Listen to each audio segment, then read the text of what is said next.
የግል ትምህርት ቤቶች በአዲሱ ደንብ ስር ዳግም ምዝገባና የክፍያ ገደብ ተጣለባቸው። የትምህርት ሚኒስቴር የግል ትምህርት ቤቶችን አስተዳደርና ጥራት ለማጠናከር ያለመ አዲስና ሁሉን አቀፍ ነው የተባለው ረቂቅ ደንብን ይፋ አድርጓል። ይህ ደንቡ በተለይ የትምህርት ክፍያ አሰባሰብን የሚቆጣጠርም ሲሆን ሁሉም ነባር መንግስታዊ ያልሆኑ ትምህርት ቤቶች ዳግም እንዲመዘገቡና ከተሻሻሉ የጥራት ደረጃዎች ጋር እንዲጣጣሙ የሚያስገድድም ነው። አዲሱ ማዕቀፍ አሁን ባለው አጠቃላይ ትምህርት አዋጅ ቁጥር 1368/2017 ላይም ተመስርቷል የተባለ ሲሆን ለሁሉም የግል ተቋማት ግልጽና ከፍተኛ የሆኑ የፋይናንስ አስተዳደር ምዝገባና የተቋማዊ አመራር ደረጃዎችን አስቀምጧል። ሚኒስትሩ የወላጆችን ጫና ለማቃለል ሲባል የትምህርት ክፍያዎችን በንቃት የመከታተል ስልጣን እየወሰደ ሲሆን በክፍያዎች ላይ ጣሪያ በማበጀት በየ3 ዓመቱ የመገምገም ግዴታን ጥሏል። ትምህርት ቤቶች ማንኛውንም የክፍያ ጭማሪ እቅድ ለወላጆች 3 ወራት አስቀድመው ማሳወቅ ግዴታም አለባቸው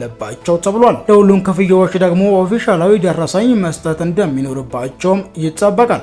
ረቂቅ ደንቡ የተቋማዊ ነጻነትን የሚያጎላ ሲሆን ትምህርት ቤቶች ከክፍያም ከልግስና ከኢንቨስትመንት የሚገኘውን ገቢ ከፍ በሚያደርግ መልኩ የራሳቸውን የገንዘብ ምንጭና አስተዳደር እንዲኖራቸውም ያሳስባል። የክልል ትምህርት ቢሮዎች የግል የሲቪልና የሃይማኖት ትምህርት ቤቶችን ፍቃድና እውቅና የመስጠት እንዲሁም የመመዝገብ ስልጣን የተሰጣቸው ሲሆን ሚኒስትሩ ግን በዓለም አቀፍና በማህበረሰብ ትምህርት ቤቶች ላይ ብቸኛ ስልጣኑን ይዞ እንደሚቆይ ይደነግጋል። ደንቡ ለመምህራንና ለሰራተኞች በፌዴራል የሰራተኛና ሰራተኛ ሕግ ስር የስራ ላይ ጉዳት ወይም ሞት ሲደርስ ጥበቃን ያካተተ ሲሆን ትምህርት ቤቶችም ከመጀመሪያ ክፍል ጀምሮ ሙያዊ የትምህርት ምክር አገልግሎት እንዲሰጡ ይጠበቅባቸዋል።